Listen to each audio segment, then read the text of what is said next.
Assalamualaikum warahmatullahi wabarakatuh. Perkenalkan, nama saya Annisa Fazriah dari kelas C1 PJJ BAI Syekh Nurjati Cirebon. Pada kesempatan kali ini, saya akan membahas tentang fenomena yang sering terjadi di era digital, yaitu kajian seorang kiai yang diambil, dipotong, lalu diunggah ulang oleh YouTuber tanpa seizin pemiliknya. Pertanyaannya, apakah hal tersebut diperbolehkan dalam Islam? Di zaman sekarang, dakwah semakin mudah disebarkan. Satu ceramah yang awalnya hanya didengar puluhan orang di masjid bisa ditonton oleh jutaan orang melalui YouTube, TikTok, Instagram, dan media sosial lainnya. Namun, muncul masalah baru.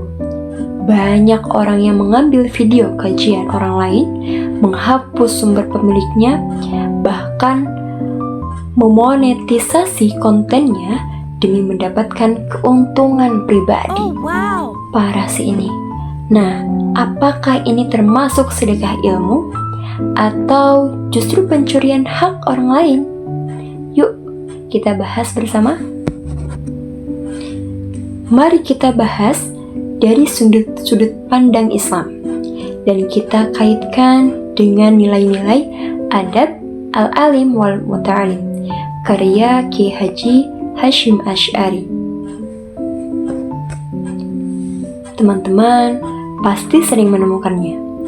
Ada nih YouTubers yang mengunggah ulang isi ceramah seorang kiai tanpa mencantumkan nama sumber aslinya. Ada juga yang memotong isi kajian sehingga maknanya berubah. Bahkan ada yang membuat judul sensasional atau clickbait demi mendapatkan banyaknya penonton. Padahal konten tersebut bukan hasil karyanya sendiri. Kalau kita pikirkan nih teman-teman, ini bukan hanya persoalan teknologi, tetapi juga persoalan adab dan etika terhadap ilmu. Islam sangat menghargai ilmu dan yang menyampaikannya. Karena ilmu bukan sekedar informasi yang bebas dipakai sesuka hati, tetapi ada hak, ada amanah, dan tanggung jawab yang harus dijaga. Di dalam Islam, mengambil hak orang lain itu adalah perbuatan yang dilarang, teman-teman. Seperti dalam hadisnya Rasulullah, la yahillu malum mri'in muslimin illa bil thayyibin nafsin minhu, yang artinya tidak halal bagi seorang muslim kecuali dengan kerelaan dirinya. Maksudnya tidak halal harta seorang muslim kecuali dengan kerelaan dirinya. Hadis riwayat Ahmad. Karena membuat kajian bukan pekerjaan yang mudah, teman-teman. Seorang kiai menghabiskan waktunya bertahun-tahun untuk belajar, untuk membaca kitab, bahkan menyusun materi dakwahnya. Jika orang lain mengambil hasil jeripayah itu, lalu mengakuinya sebagai miliknya sendiri, maka hal tersebut dihukumi ghosab, yaitu mengambil hak orang lain. Namun, jika seseorang menyebarkan kembali dengan tujuan dakwah, tetap mencantumkan sumbernya misalnya, kemudian tidak mengubah isi dari materi dakwahnya, dan tidak merugikan pemiliknya, maka hal tersebut diperbolehkan dan bisa menjadi amal jariyahnya. Jadi, yang salah bukan ilmunya, tapi menghilangkan hak pemilik ilmu dan mengambil keuntungan pribadi secara tidak jujur. Kiai Haji Hasyim Asy'ari dalam kitab Adab Al-Alim wal Muta'alim sangat menekankan bahwa pentingnya adab dalam mencari dan menyebarkan ilmu. Beliau menjelaskan bahwa tujuan utama mencari ilmu adalah li amali bihi wabtighoi wajhillah, untuk diamalkan dan mencari ridha Allah.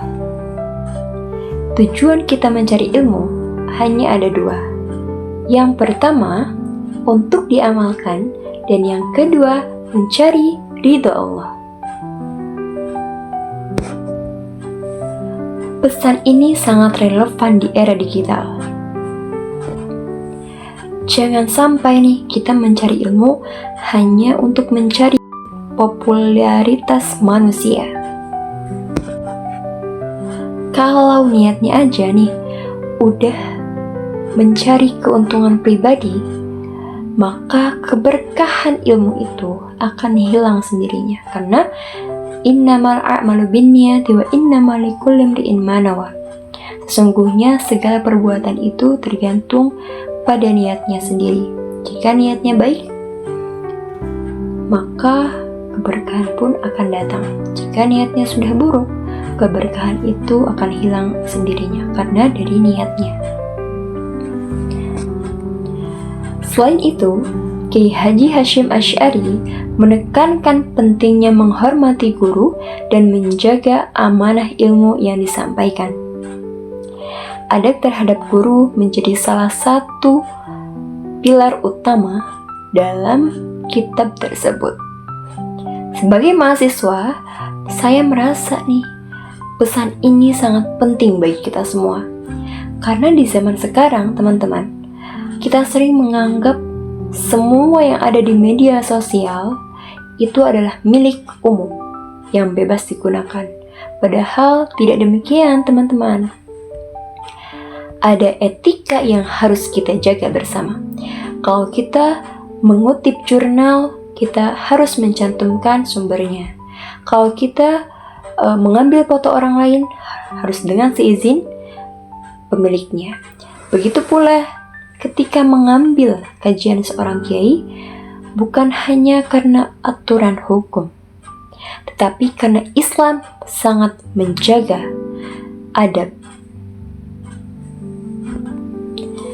Sebab seseorang yang tidak disertai dengan adab, maka ilmunya akan hilang keberkahannya. Na'udzubillahi min dzalik. Sebagai generasi muda dan pengguna media sosial, ada beberapa hal yang harus kita lakukan. Yang pertama, selalu mencantumkan nama sumber aslinya. Kedua, minta izin apabila konten akan digunakan untuk kepentingan komersial. Yang ketiga, jangan mengedit kajian apabila digunakan. Ketiga, jangan mengedit isi kajian sehingga maknanya berubah. Keempat, jadikan media sosial sebagai sarana dakwah, bukan hanya untuk sarana mencari keuntungan. Dan yang paling penting, teman-teman, tanamkan bahwa menyebarkan ilmu adalah amanah. Karena satu potongan video yang salah bisa menyebabkan kesalahpahaman yang besar di masyarakat. Media sosial itu ibaratkan pisau. Kalau digunakan dengan baik, bisa membawa manfaat yang luar biasa. Tetapi kalau digunakan tanpa adab, bisa melukai banyak orang.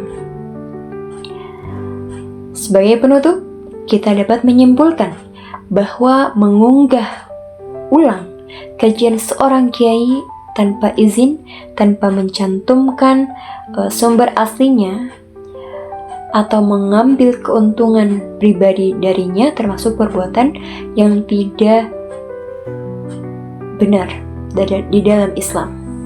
Namun apabila dilakukan dengan niat dengan tujuan untuk dakwah, tetap menjaga sumber, tidak mengubah isi, dan tidak merugikan pemiliknya, maka hal tersebut diperbolehkan dan bahkan dapat menjadi amal jariyahnya. Mari kita ingat kembali pesan Kiai Haji Hashim Asy'ari bahwa adab itu harus didahulukan sebelum ilmu. Karena di era digital saat ini, kecanggihan teknologi tidak akan berarti apa-apa jika tidak diiringi dengan akhlak yang baik. Konsep ini tetap relevan untuk menjawab tantangan pendidikan dan etika di zaman modern saat ini. Sekian yang dapat saya sampaikan. Wallahu a'lam bishawab. Barakallahu fikum. Wassalamualaikum warahmatullahi wabarakatuh.